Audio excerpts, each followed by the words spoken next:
আসসালামু আলাইকুম। এটি আমার লিখিত একটি কবিতা। একটি ম্যাগাজিনে প্রকাশের জন্য আমি এটি পাঠিয়েছিলাম, কিন্তু এটি প্রকাশিত হয়নি। হলে অবশ্যই আমি জানতাম। অনেক আগে পাঠিয়েছিলাম, ৩ মাসের বেশি হয়ে গিয়েছে। যাই হোক, কবিতাটি আবৃত্তি করছি এবং বরাবরের মতো বলবো যে আমি আসলে আবৃত্তিকারক নই।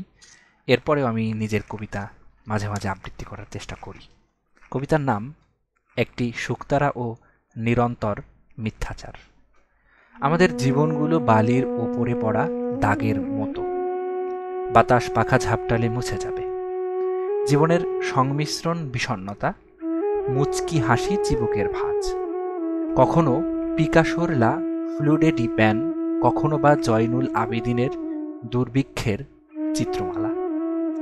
আমাদের বিশ্লেষণে জীবনের যত ভেদাভেদ, এবড়ো থেবড়ো অপব্যাখ্যা করা আছে ছন্দের কবিতায়। সরল লাইনে বাঁক পড়ে গেলে পরে ভুতুরে আত্মচিৎকারে ভরিয়ে দেই ঈশ্বরের কর্ণপাশ। কখনো কি দিয়েছেন তিনি আশ্বাস পৃথিবীতে স্বর্গসুখের? তবুও প্রাচীন উপাখ্যান মেখে দিয়েছিল কেউ কবিতার ঘ্রাণে। ওই যে দেখা যায় তাকালে আকাশ পানে, জলজল কোনো প্রদীপ, কিরণের মলিনতা তার কণ্ঠে বেসুরাসুর। শুকতারা অপপ্রচার প্রচারিত হয়েছিল বহুদূর। সবাইকে আন্তরিকভাবে ধন্যবাদ।